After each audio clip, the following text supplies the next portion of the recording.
ஆதி மனிதன் கல்லை எடுத்து வேட்டையாடினான், அடுத்த மனிதன் காட்டை அழித்து நாட்டை காட்டினான், மற்றும் ஒருவன் மண்ணில் இறங்கி பொன்னை தேடினான். நேற்று மனிதன் வானில் தனது தேரை ஓட்டினான், இன்று மனிதன் வெண்ணிலாவில் இடத்தை தேடினான்.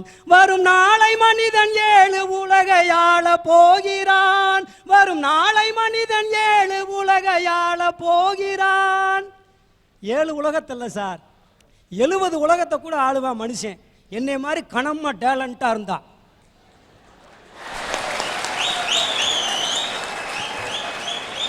சராசரி இடம் 37 கிலோ சார். சராசரி இடம் 37 கிலோ.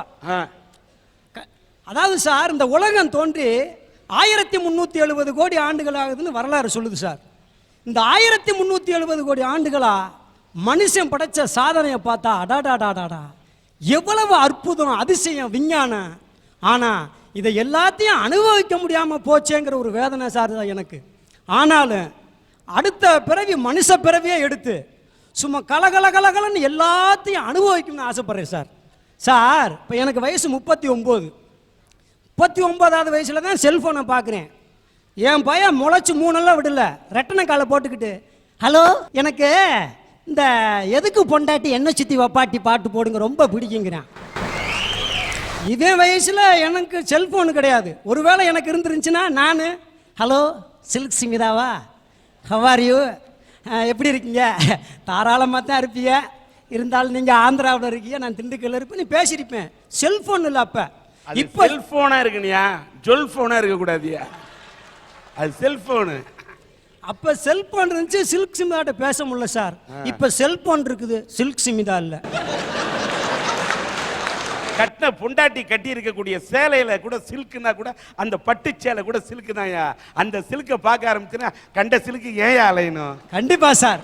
கட்டின புடவை பட்டு புடவையா தான் இருக்குது, முகத்தை பார்த்தா சகிக்கலையே.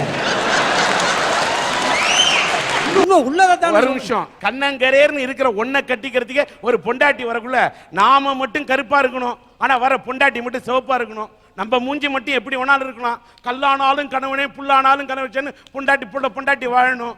ஆனா அவங்க மட்டும் அழகா இருக்குன்னு என்னையா பெரிய சட்டம் பேசுறீங்க? இல்ல சார், நீங்க சொல்றதெல்லாம் கரெக்ட் தான். என் சம்சாரம் கருப்புனாலும் விளையாட்டுக்கு சொல்லுங்க எலிசபெத் மகாராணியா நான் நினைச்சு குடும்பம் நடத்திக்கிட்டு இருக்கேன் சார். அது உண்மைதான். அதாவது சார் 4 வயசு பிள்ளை வந்து அவங்க அப்பாட்ட கேட்குது, எப்பா முடி வெட்டுறதுக்கு 150 ரூபா கொடுப்பா அப்படின்னுச்சு. ஏமா ஆளுகளை வெட்டுறதுக்கே அவ்வளோதானம்மா கேட்குறேன் அவங்க அப்பா. ஏன்னா ஒரு மாதிரி மாடலை வெட்டி விடுறான். என் வயசில் அப்படிலாம் வெட்ட முடியல, அன்னியன் மாதிரி வெட்டி விடுறான். நான் சின்ன பிள்ளை போயிருந்தேனாக்கா ஏண்டா சப்பி போட்ட மாங்கோட்டை மாதிரி இருக்குது உனக்கு அன்னியன் சேரான்னு குறவலையோட வெட்டியிருப்பேன். ஒரு முடி கூட என்னையால் சுதந்திரம் அந்த நேரம் வெட்ட முடியல சார். சார் இன்னைக்கு இருக்க பள்ளிக்கூடத்தில் படிக்கிற குழந்தை எவ்வளோ சந்தோஷமா இருக்குது தெரியுமா? ஆனால் எங்களால் படிக்கிற பப்பிலாம் இருக்க முடியல. வாத்தியார் உள்ள நுழைஞ்சாருன்னா அப்படியே ட்ரௌசர் ஊரா நினைச்சிடும், வெட்ட வெட்ட வெட்ட வெட்ட வெட்டன்னு ஆடி. ஆனால் இப்போ இருக்கிற பையன் வாத்தியார் வராரு, சார் வணக்கம் சார் தீப்பிட்டி வச்சிருக்கீங்களா அப்படிங்கிறேன்.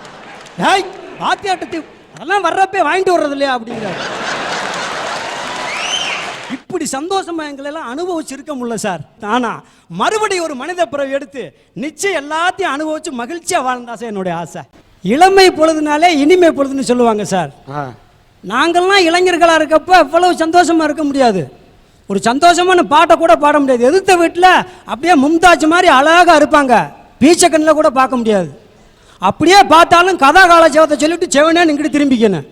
ஆனால் இப்போ இருக்கிறவன் மலமலமலன்னு போனோடனே காலிங் பல் அடிச்சு எழுத்த விட்டு பிள்ளைகிட்ட மதுரைக்கு போகாதடி அங்க மல்லிப்பூ கண்ண வைக்கும், தஞ்சாவூர் போகாதடி தலை ஆட்டாம பொம்மை நிற்கும் அப்படின்னு பாடுறேன். அவங்க அம்மா பார்த்துட்டு இவ்வளோ அழகா பாடுறான் பாரு, பிக்கப் பண்ணுறா, சந்தோஷமா சொல்லிக்கிட்டு இருக்காங்க.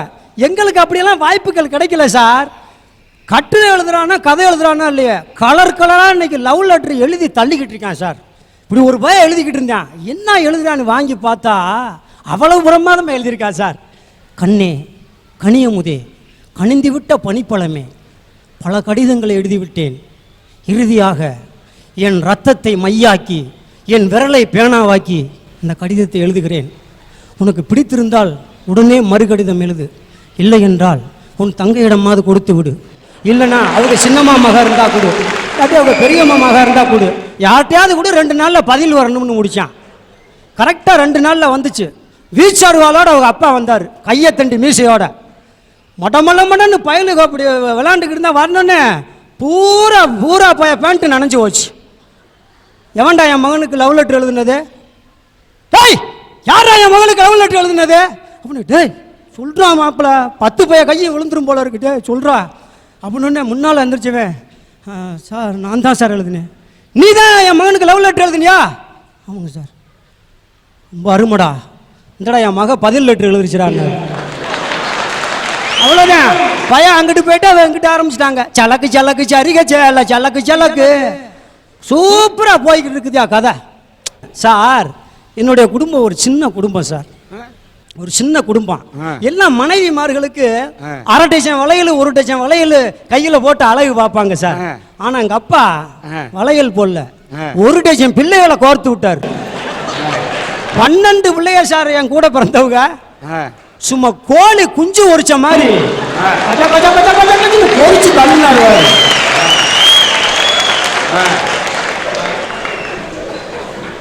உங்க அப்பா என்ன முட்டை கடை வச்சிருந்தாருங்களா?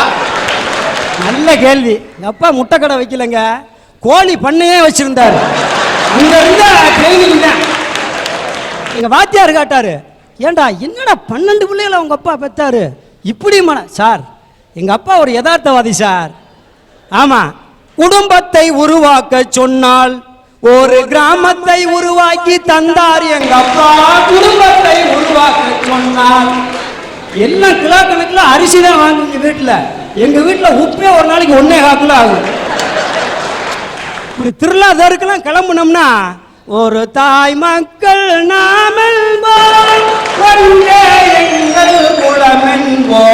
திருவிழாவில் இருக்கேன் பூரா பார்ப்பேன். என்னடா 4 ஊர் சேர்ந்து ஒன்னா வருது. ஐஸ் கிடக்குற ஐஸ் ஐஸ் ஐஸ்னு வர்றாரு. எப்பா ஐஸ்? ஏய் வேணாம்டா, தாங்காதுடா, ஐஸ் ஃபேக்ட்ரியை தாண்டா உண்டு பண்ணனு அப்படின்ட்டு 2 ஐஸை வாங்கி எங்கள் பெரிய நண்டை கொடுப்பாரு. அவர் 4 சப்பு சப்பி அடுத்தண்ணே, அவர் 4 சப்பு சப்பி அடுத்து, அப்படி 4 சப்பி ஏன்ட்ட வர வேற பெரிய குச்சினே வரும். 1 வருஷம் கழிச்சு கவர்மெண்ட்லேருந்து 4 அதிகாரி வந்தாங்க எங்கள் வீட்டுக்கு. இது வேணாங்க, இப்படியா வரிசையாக அடுத்தடுத்து ஒரு பிள்ளைக்கு இன்னொரு பிள்ளைக்கு இடையில கேப்பு விடுங்க. சரிங்க, ரொம்ப நன்றிங்க புத்திமதி சொன்னதுக்குன்னு போயிட்டார். வேலைக்கு போயிட்டு சாயந்தரம் வந்தார். கதவை திறந்தாருவார். மணி நைட்டு 9 மணி. பூரா படிக்கல மாதிரி வரிசையாக நெருக்கி படுத்து கிடந்தாங்க. இங்கே வாமா, ஏமா அக்கப்போர் பண்ணுற, ஒரு பிள்ளைக்கு இன்னொரு பிள்ளைக்கு இடையில கேப்பு விடணும் மாமா. உனக்கு அங்கே போடுமா, உனக்கு இங்கே போடு, நடுவில் பாய வரி தொப்புன்னு லைட் ஆஃப் பண்ணாருவார். 10 மாதம் கழிச்சு ரெட்டை.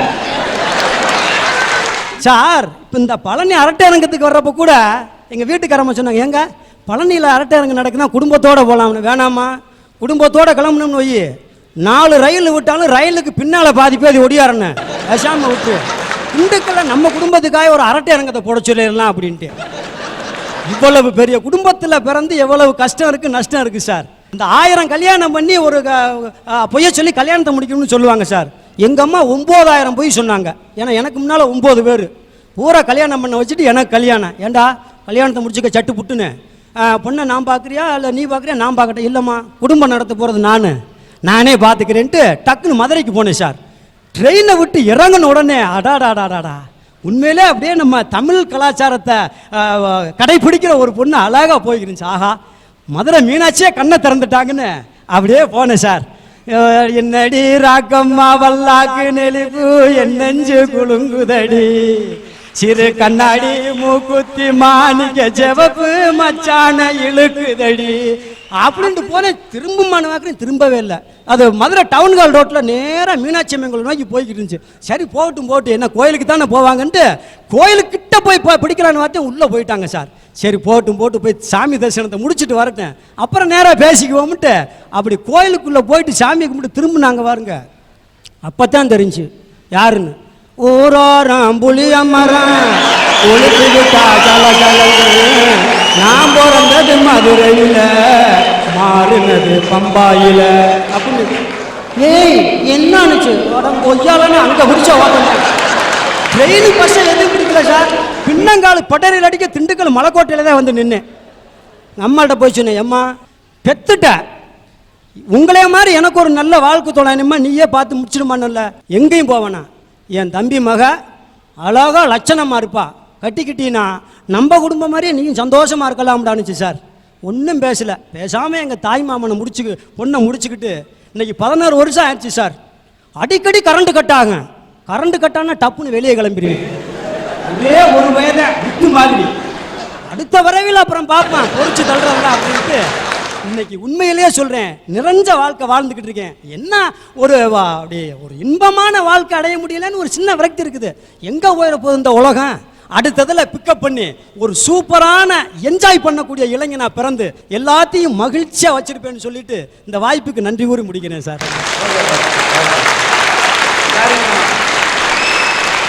அரட்டை அரங்கத்தில் சிந்திக்கவும் வைக்க வேண்டும், சிரிக்கவும் வைக்க வேண்டும். எல்லாரையும் சிரிக்க வச்சு என்னையும் சிரிக்க வச்சிங்க. வாழ்க. ஹரி சிவஹரி என் பேரு மலை. அண்ணாவள மாதிரி இல்ல, நான் பேசுறதுல இருந்து தெரியல நான் அடுத்த ஜென்மத்துல நடிகராக போறேன்னு. ஏன் நடிகரா பிறக்கணும் தெரியுமா சார்? புகழ், பணம், ஊரை வேற ஜாலியா சுத்தி பார்க்கலாம் சார். அம்மா அப்பா சொன்ன கேக்குறோமா? டீச்சர் சொன்ன கேக்குறோமா சார்? ஆனா இதே நடிகர்கள் சொன்ன கேக்குறோம்ல. நடிகர்களால சிரிக்க வைக்க முடியும், அழ வைக்க முடியும், சிந்திக்க வைக்க முடியும். சார் நீங்க எல்லாம் படிச்சுதான் டாக்டர், வக்கீல் எல்லாம் ஆக முடியும்.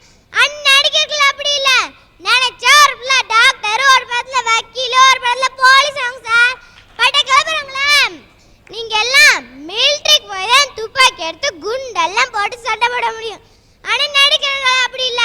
நினைச்சா படத்துல துப்பாக்கி எடுப்பாங்க, சுடுவாங்க, போக்கிட்டே இருப்பாங்க சார்.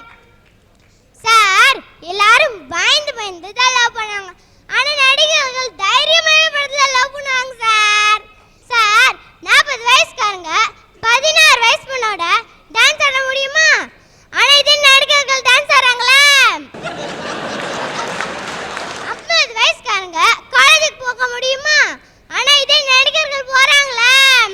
சார் ஒரு சின்ன கிராமத்துக்கு போங்க, ஒரு தலைவர் போட்டோ காட்டி இது யாருன்னு கேளுங்க, என்ன பதில் வரும்? தெரியாதுன்னு வரும். அதே மாதிரி ஒரு நடிகர் போட்டோ காட்டி யாருன்னு கேளுங்க, டக்குன்னு பதில் வரும் சார். சார் அதுக்கு நடிகர்கள் வாழ்க்கையில கஷ்டமே இல்லைன்னு யார் சொன்னது? எல்லார் வாழ்க்கையிலும் கஷ்டம் தான் இருக்கு. நடிகர்கள் கஷ்டப்படுற அளவுக்கு புகழ், பணம் இதெல்லாமே கிடைக்கிறது சார். இதெல்லாம் புகழோட அடையாளம் சார். இந்த புகழெல்லாம் ஈஸியா பெறணும்னா ஒரே வழி, தனி வழி, அது வழி, அதுதான் நடிகராகிற வழி. அதனால அடுத்த பிறவிலையாவது ஆசை நிறைவேறதுக்கு சிறந்த நடிகராகவும் சிறந்த நடிகர் உருவாக்கிட்டு இருக்க நீங்க என்ன ஆசீர்வாதம் செய்யுங்க சார். நல்லா தம்பி, நீ நாளைக்கு நடிகனா பிறந்துடுற, நீ ஹீரோ ஆயிட்டான்னு வச்சுக்க. யாரை ஹீரோவை தேர்ந்தெடுப்ப? இன்னைக்கு ஸ்ரேயா. ஸ்ரேயாவா? நேத்து கேட்டேன் நமிதாண்ணா. நேத்து நமிதான், இன்னைக்கு ஸ்ரேயாங்கிற சார். எங்க படத்துல 2 ஹீரோயின் சார். அட்லி சக்க, நீ மகா நடிகன் ஆயிருவடா. அடுத்த பிரிவில் நடிகன் ஆகணுன்ற, ஏன் இந்த பிரிவில் நடிகன் ஆக விரும்பலையா? சார் எங்க அம்மா இந்த பிறவில பைலட் ஆகணும்னு ஆசைப்பட்டுட்டாங்க. அதனால எங்க அம்மா ஆசையை இந்த பிறவில நிறைவேற்றிட்டு அடுத்த பிறவில நான் நடிகராகிறேன் சார். உன்னுடைய ஆசை இருந்தா கூட அந்த ஆசைகளை ஒதுக்கி வைத்து விட்டு பெற்ற தாய் என்னுடைய அம்மாவுடைய ஆசையை தான் நிறைவேற்றி வைப்பேன்னு நினைக்கக்கூடிய அந்த உணர்வை நான் மதிக்கிறேன். வாழ்க. சார் நானும் என் ஃப்ரெண்டு கோபாலும் 1ஆவதுலேருந்து 10ஆவது வரைக்கும் ஒன்றா படித்தோம். ஒரே பெஞ்சு பக்கத்தில் உட்காருவோம். அவ்வளோ நெருக்கம் பாருங்க. பரீட்சை வந்துச்சு. பரீட்சை எழுதிட்டு வீட்டுக்கு போனேன். என் மகனே எத்தனாவது ரேங்கடான்னு கேட்டார். எப்பா ஃபஸ்ட் ரேங்கு தான்ப்பா அப்படின்னேன். அப்போ கோபால் எத்தனாவது ரேங்கடா? எப்பா கோபாலும் ஃபஸ்ட் ரேங்கு தான்ப்பா அப்படின்னேன். உடனே அது எப்படி 2 பேர் ஃபஸ்ட் ரேங்க் எடுக்க முடியும்? குர்ரா ரேங்க் கார்டுன்னு பார்த்தாரு. பார்த்துட்டு 5, 10, 2, 3 ஏடா மொத்தத்தையும் குண்டாலும் 35 வரலையாடா, நீ எப்படி ஃபஸ்ட்டுன்ன? இல்லைப்பா கோபாலு முன்னாடி இருந்து ஃபஸ்ட் ரேங்கு, நான் பின்னாடி இருந்து ஃபஸ்ட் ரேங்குப்பான்னு. உடனே எங்கள் அப்பாவுக்கு வந்துச்சு பாருங்க கோபம். இவ்வளோ பெரிய குச்சி எடுத்து அடித்து முதுகுத்தோலெல்லாம் பேத்துட்டாரு. இதுவே ஒரு அமெரிக்காவாக இருந்தால் என் மேலே கை வைக்க முடியுமா? ஒரே போனுதேன் தூக்கி உள்ள விட்டுருவாங்க. அண்ணா நீங்க பின்னால இருந்து ஃபர்ஸ்ட் ரேங்க்னா நீங்க லாஸ்ட் ரேங்க்னு அர்த்தம்னா. தம்பி நானும் உன்ன மாதிரி இருக்கிறப்ப டாக்டர் ஆகணும்னே வந்தேன். இப்போ கம்பவுண்டர் கூட ஆக முடியல. நீ என்ன மாதிரி காலேஜுக்கு வந்தா தானே தெரியும். உட்கார்றா பேசாம. இங்கெல்லாம் நம்மெல்லாம் ஒரு ஆண்டை கிடக்க எத்தனை ஆண்டு கிடக்க வேண்டியது தெரியுமா? காலாண்டு, அரையாண்டு, முழு ஆண்டு. இன்னும் பாருங்க நம்ம பயிலுக முதல் பக்கம் புத்தகத்தில் எழுதி வச்சிருப்பான். காலாண்டு ஒரு பாவச் செயல், அரையாண்டு ஒரு பெருங்குற்றம், முழு ஆண்டு மனிதத்தன்மையற்ற செயல் எழுதி வச்சிருப்பான் சார். அவ்வளோ கஷ்டம் சார், ஒரே தொல்லை சார். இங்கெல்லாம் காலேஜ் டிகிரி வாங்க எவ்வளவு கஷ்டப்படுறோம் தெரியுமா? 2081 கிளாஸ் அட்டன் பண்ணணுமா, 1501 நாள் காலேஜுக்கு போகணுமா, 211 ஹவர்ஸ் ஆஃப் லேபு, 132 இன்டர்னலு, 44 எக்ஸாமு, 15 வைவா, 4 வருஷம் 8 செமஸ்டர், கடைசியில் கொடுக்கறது ஒத்த டிகிரி சார். சார் ஒரு நிமிஷம். அண்ணா நீங்க இத்தனை இதை கணக்கு போட்ட நேரத்துல உட்காந்து படிச்சா இந்நேரம் எவ்வளவு முன்னேறி இருக்கலாம்ண்ணா. ஆனா அங்கெல்லாம் பாருங்க படிக்காமையே ஏரோப்ளேன்ல ஓடுறான், கப்பல்ல ஓடுறான். நம்ம இன்னும் மாட்டு வண்டியில சார் போய்கிட்டு இருக்கோம். அண்ணா படிப்பு பத்தி இவ்வளவு கஷ்டம்னு சொல்றீங்கல்ல, இப்ப நீங்க என்னங்கண்ணா படிச்சிட்டு இருக்கீங்க? காலேஜுக்கு போய்கிட்டு இருக்கேம்மா. அப்புறம் ஏன்னா படிப்பு இவ்வளவு கஷ்டம்னு சொல்றீங்க? போய்கிட்டு இருக்கோன்னு தானே சொன்னோம், படிக்கிறேன்னு சொன்னோம்மா. நான் எழுதின பேப்பரு ஏன் முன்னாடி ஒரு வாத்தியார் உட்காந்து திட்டுனாவில் நீ பாஸ் போடுறியா பெயில் போடுறியான்னு தெரியும். நான் எழுதுறது திருச்சி போகுமா, திருச்சியிலேருந்து மதுரை போகுமா, மதுரையிலேருந்து தேனி போகுமா, தேனியிலேருந்து திண்டுக்கல், இதெல்லாம் ரவுண்ட் அடிச்சுட்டு கடைசியில் பார்த்தீங்கன்னா மெட்ராஸுக்கு ஒரு ரவுண்டு போகுமா. பொண்டாட்டிக்கு வாத்தியாருக்கு சண்டை வந்திருக்கான். பொண்டாட்டி வீட்டில் வாத்தியாரை கழிச்சிருக்கான். வாத்தியார் ஏன் பேப்பரை கழிச்சிருவாரு. தம்பி ரமேஷ், உன் முன்னாலேயே உன் பரீட்சை பேப்பரை திருத்தினாலும் நீ வாங்குற மார்க்கு 13 தான். அதை எங்கே திருத்தினா என்ன? படிக்கவா ஓர? கிளாஸ்ன்னு ஒரு வச்சிருப்பாங்க பாருங்க. பொண்ணுங்கள்லாம் அந்த பக்கம், பையங்கள்லாம் அந்த பக்கம், நடுமை பாடர் வேற. இப்படிலாம் இருந்தால் எங்கே சார் படிப்பு வரும்? ஆனால் அங்கெல்லாம் பாருங்க ஒரு பெஞ்சில் அங்கிட்ட ஒரு பிகரு இங்கிட்ட ஒரு பிகரு, நடுமை உட்காந்துட்டு குஜாலா படிக்கலாம் சார். சார் ஒரு நிமிஷம். அண்ணா இங்க ஸ்கூல் புக்ஸ் மட்டும் தான் கொண்டு வராங்க, அங்க சேர்த்து துப்பாக்கியும் கொண்டு வராங்கண்ணா. இது டீச்சரையும் சுடுவாங்க, பக்கத்துல இருக்கிறவங்களையும் சுடுவாங்க. பார்த்து ஜாக்கிரதையா படிங்கண்ணா. இங்கெல்லாம் இருக்கிறதெல்லாம் பிகரா சார், பூரா சப்ப பிகர் சார். ஆனா அங்கெல்லாம் பாருங்க சப்ப மூக்கா இருக்கும். மூக்கு மேல நான் லாரி போன மாதிரியே இருக்கும். ஆனா என்ன பிகரு, என்ன வாழ்வு. பிறந்தா சார் அங்க பிறந்து வாழ்க்கையை அனுபவிக்கணும் சார். நம்ம ஊர்ல பஸ் ஸ்டாண்ட்ல நின்று ஒரு பிள்ளைய பார்த்து ஹாய் என்னன்னா என்ன மறு நிமிஷமே மஞ்சத்தாளி எடுத்து கட்டான்றிருக்கான். ஆனா அங்கெல்லாம் ஹாய் சொன்னா ஹாய் சொல்லுவாங்க, ஹாய் சொன்னா முத்தம் கொடுக்குறாங்க சார். இதெல்லாம் காதலிச்ச பொண்ணையே கல்யாணம் பண்ணணுமா? ஆனா அங்க கல்யாணமான பொண்ணை கூட காதலிக்கலாம் சார். இதெல்லாம் பாத்ரூம்னு ஒன்று கட்டி வச்சிருக்காங்க. பார்க்காத ரூமுக்கு பேர் பாத்ரூம்பா சார். ஆனால் அங்கெல்லாம் என்னென்ன பாத் இருக்கு தெரியுமா? ஆயில் பாத் இருக்கு, சன் பாத் இருக்கு. நம்ம அக்கா மக்கள்லாம் காலையில் 8 மணிக்கு ஒரு கர்ச்சிப்பை 2ஆ கிழிச்சு ஜக ஜக ஜக ஜக ஜகன்னு போவாங்க சார். அங்கே பிறந்து வாழ்க்கையை அனுபவிக்கணும் சார்.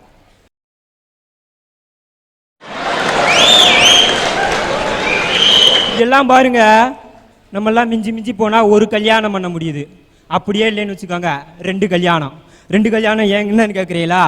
1 முதல் கல்யாணம், உயிரோடு இருந்தா 60ஆம் கல்யாணம். ஆனால் அங்கே முந்தானேத்து ஒரு பேப்பர் படித்தேன் சார். 86 வயசு கிழவன் தலையெல்லாம் ஆடுது, 76 கல்யாணம் பண்ணியிருக்கான்.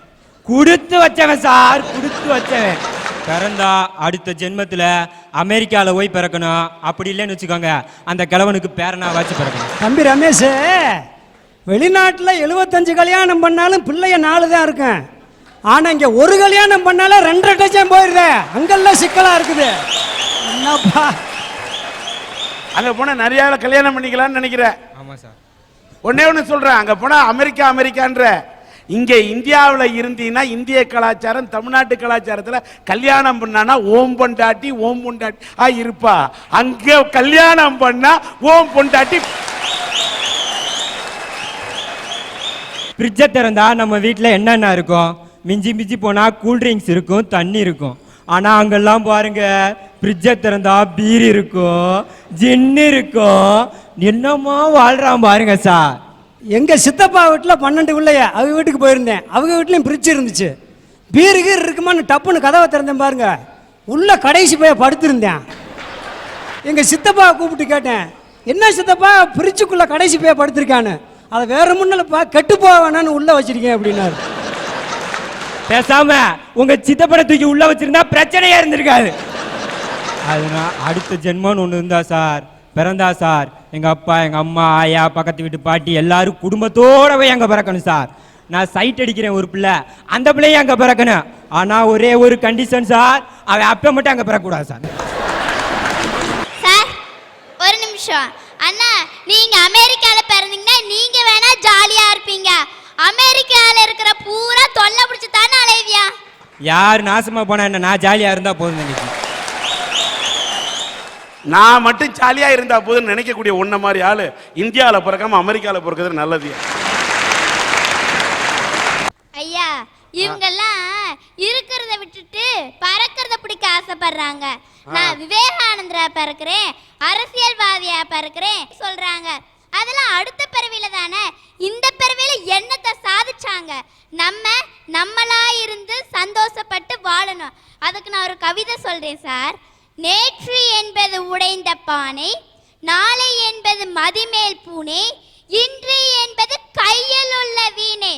அந்த வீணை மீட்க தெரியாதன பத்தி நம்ம எதுக்கு சார் கவலைப்படணும், கஷ்டப்படணும், வேதனைப்படணும்? என்ன பாருங்க, நான் எவ்வளோ அழகா இருக்கேன். நானே இவ்வளோ அழகுனா எங்க அம்மா, எங்க அப்பா, என் தம்பி, ஏங்க சார் நீங்க இங்க இருக்கிற எல்லாரும் எவ்வளோ அழகு சார். நான் அந்த அழகான பூந்தோட்டத்துல நந்தவனத்துல ஜாலியா என்ஜாய் பண்ணிட்டு இருக்கேன் சார். ஐயா இப்ப ரோட்ல ஒரு வாழைப்பழத்தோல் கிடக்குது. மனுஷன் 3 விதமா சிந்திப்பியான். என்னன்னு பாத்தீங்கன்னா, எனக்கு என்னன்னு போறவன்னு இருக்கிறியா, யாரு வழுக்கி விழுந்துடக்கூடாதுன்னு சொல்லி அதை எடுத்து ஓரமா போடுறவனு இருக்கான்ல சார்.